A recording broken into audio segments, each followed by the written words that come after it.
دادگای فێدراڵی عێراق کە بەڕای زۆرێک لە پسپۆڕانی دەستور خۆی دادگایەکی نادەستوریە، ئێستا بۆتە بەشێک لە ئەجێندای سیاسی و شمشێرێکی لەسەر سەری تاک بە تاچی خەڵکی کوردستان و پرۆسەی سیاسی لە کوردستانیش ڕاگرتووە. ئەم کارانە بۆ دەکەن بەچۆ دەگا ئایا ڕۆژی چوارشەمە کە دەکاتە سبەی دادگا کۆ دەبێتەوە بڕیار دەدا یاخود نا یاخود دوای دەخات. ئەمانە کۆمەڵێ پرسن لەگەڵ میوانەکەمان قسە و پرسی زیاترە لەبارەوە دەکەین. میوانەکەمان زۆر بەڕێز دکتۆر وعدی سلێمان پسپۆڕی دەسووری و ڕاوێژکاری یاسایی لە پەرلەمانی کوردستان کە ڕاستەوخۆ لە شاری دوهۆکەوە لەگەڵماندایە. کاک دکتۆر وعدی شەوتان باش، زۆر سپاس بۆ بەشداریکردنیشتان لەگەڵمان لەم گەشتەی ژووری هەواڵی کوردستان 24. بۆ خۆت باش دەزانی دادگای فێدراڵی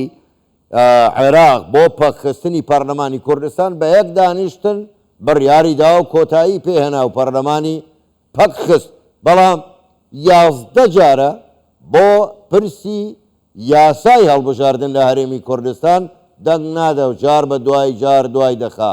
هۆکار بەڕای ئێوە هۆکاری ئەمە چییە؟ ئەم دژایەتی هەرێم لە پای چی؟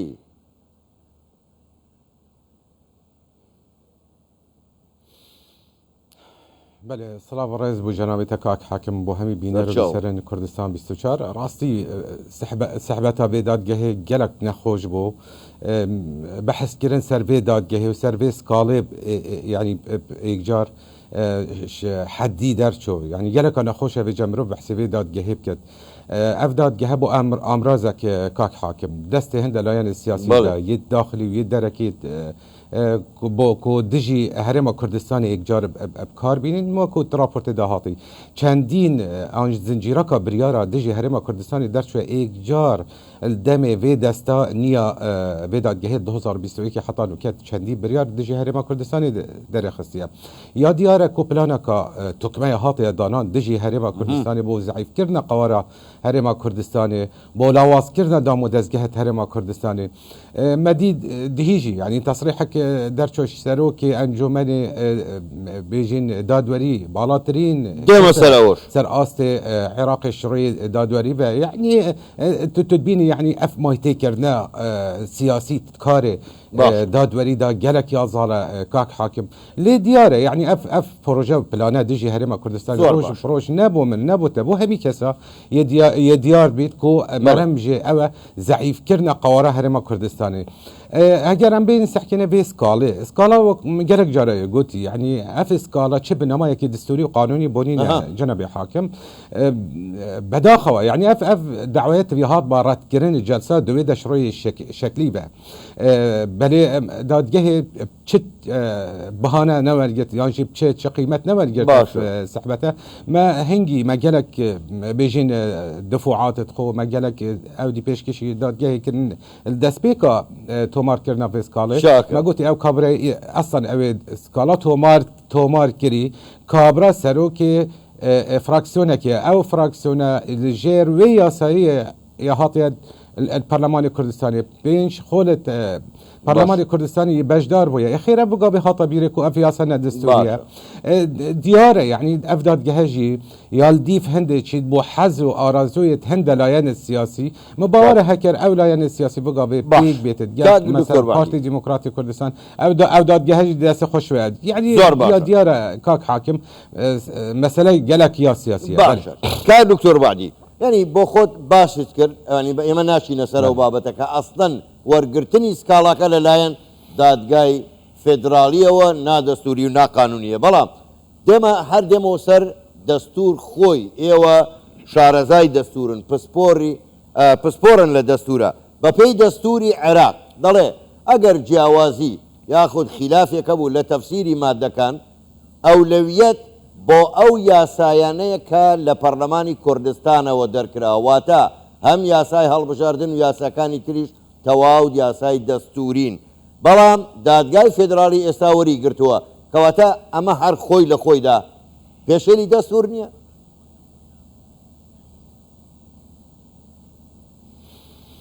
كاك حاكم يعني دەسەڵات و تایبەتمەندی هەر دەسەڵاتێکی یا دیارە دەستوریدا دەسەڵاتە جێبەجێکردنی دەسەڵاتە تەشریعی دەسەڵاتە دادوەری هەر ئێکی تایبەتمەندیا خۆیان دیارکردی دەستوریدا ئەوەش لایەکی دیتر بە هەکەمبێ سەحکێنی مادە 110 و 111 12 حتا گەهیە 15 دەستوری یا دیارکردی تایبەتمەندیە دەسەڵاتە اتحادی چ تشتە هەمی وارەدا یعنی بشێوەکی حەسری هاتت مادە 110 دا ئەوە چیە ئەرکێوانە یە دیتری هێلای بۆ هەرێما ئەگەر تەنانەت ئەگەر هاتۆ ناکۆکیەک هەبیت ناوبەرە یاسایەکی ئەو یاسا اتحادی بیت گەل یاساکە بێژین یا هەرێمی بیت بەلێدبێرەدەش صلاحیاتت مشترک بن ئەولەویەت بۆ یاسا هەرێمیە یا دیارە یعنی ئەف یاسا پەرلەمانی کوردستانی دەرەخستێ و پترش 30 ساڵە حتا نوکە کار پێتێتە کردن یعنی چه بنەمایەکی ئەوان ئاژی بێژین سەر چه ئەساس یعنی هاتیە قبیل کردن اف اسکالا یعنی وەکو گوتی بەری بینێکی 30 ساڵە کار پێتێتە کردن بۆچی بگاوێ بزات اف سحبەتە هاتە لەڤاندن و هاتە ئازراندن هیچ دقەک نینە دوێ قانونێدا هەفدش بیتت گەل دستوری عێراقی هەرچەندە ئەف یاسایە کە بنترش دستوریژی بەسەر هەندێ ڕاژی پەرلەمانی کوردستانی یعنی ئەگەمبێ سەحکێنی پشتی 2005 جی ئەف دستوری هاتە دانا چەندین خۆل هاتنە هەلبژارتن چەندین ڕازڤەکردن بۆ vê یاسایە هاتە کردن هیچ هەفدژیەک نینە نابەرە vê دستوری و في ياسايدا يعني اجان بين سحكني سروان هر بينش خالا جناب حاكم يعني دابشكرنا هرما كردستان سر چند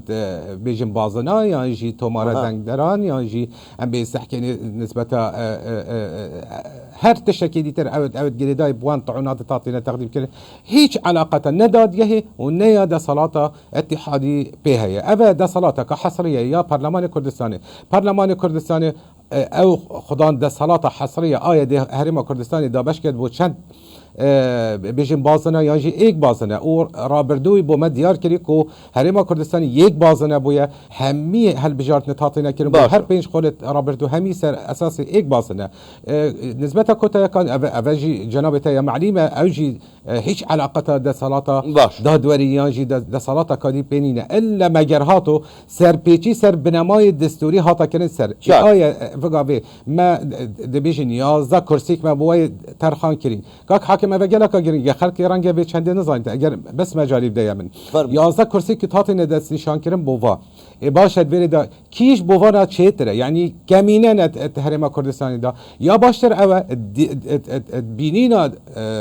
بیجین دا صلاة تشریعی هرما کردستانی کو هرم بیت آن بیت هجمارتن یک باز نبوه دنگوا السليمانيه بیت الهولری بیت الدهوکی بیت حمید بوا اتا حساب کرد شتیکا تو بی دابش بکی وان او وان کرسی کاسر اساس بیجین جغرافی یا سر اساس اوه راستی دجی دستوری بخویا کاک حاکم اوه شلایکی دیتر و کاره تا چه آمار هیا سر چه اساس تو چندیت کی تا چه آمار هیا کتب زانی دانشتنی ترکمان مثلا السليمانيه هندنه که اشنی کاتوبی مثلا دو کرسی که الویری بو دست نشان که و نقطاش همیا گیرن ترکاک حاکم اوه خلق تبیا بزانی تبیا چندی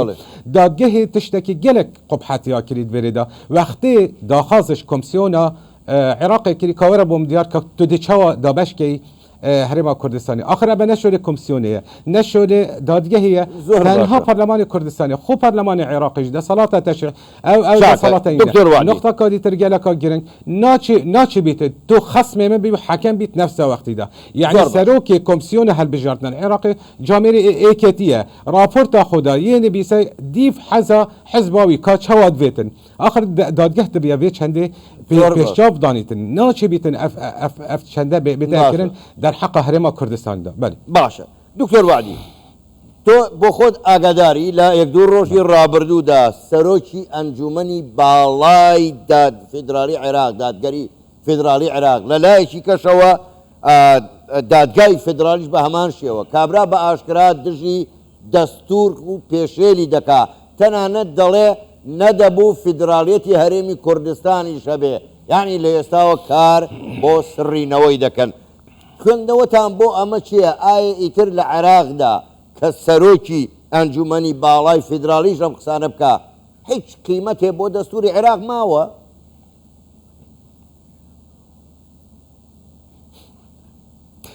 كاك حاكم عراق بداخوة يعني شانس عراقية كو دولة سر ورقيها اگرنا سر واقعي تبيس حكي چه دولة انسيماي الدولة بونين دست وردان الدركية يا زالة ويا ديار ابو همي كسا ورا كنجي دا صلاة دادوري حق هيا بو او هندا برست سياسي آزرینی تانجی ما تکرنید مسئله سیاسی داب که تو سروک بالاترین بیشین دزگه دادوریه بوتنین تو وان لدوانا بدای بوتنین تو ما یخو مسئله کا دستوری داب که اف آخفناتا دجی بنمای دستورینه دجی همی دستوری بخواه دجی 85 ساده اش خلق عراقی او دنگی خدای بوبوی دستوري تو آخفتن كرنيني بنابي خلقيش نكا تو بيجي والله افدما نما انجي او دما تشو فدراليتي افا نشولتي نكارتي اجا عراقية اف سحبتا اكلاكرو خلاص شو اگر ام بيس احكيني تناند الدستوري دا جناب حاكم خوش ما دايك حتى دوما هيك همي هاتي ريك خسن سر اساسك وعراق دولتك اتحادية يا فدرالية اكي تو بيس احكي مادة صادو شازا چه مناتك الهرم كردستان جينا كتتوردا يدبشت يقر هذا الدستور اقليم كردستان كواتد وردا هرم كردستاني هبو يبري هبونا دستوري بري هبونا دولة عراقياني يعني دوردا اف لدوانت هوصيت اجري از بيجم راستي بومبكا يا كاتي هافتت نافكو مالجهدا وأبا طبعا جلك مطر سيدارة أبا هندا نامنا يفرد بو هندا لاين السياسي أبا دي جلك كارتي كرناكا جلك خراب كات سر يعني بروسيسا سياسي وبروسيسا بيجم دادوري عراقي هم يدا زور باشا زور بريز دكتور وعلي سليمان بسبوري دسوري راوشكاري ياساي خولي بينجمي برلماني كردستان راسو خول دوكو لقل مامبوي قالك سباس بوتو شوتان باش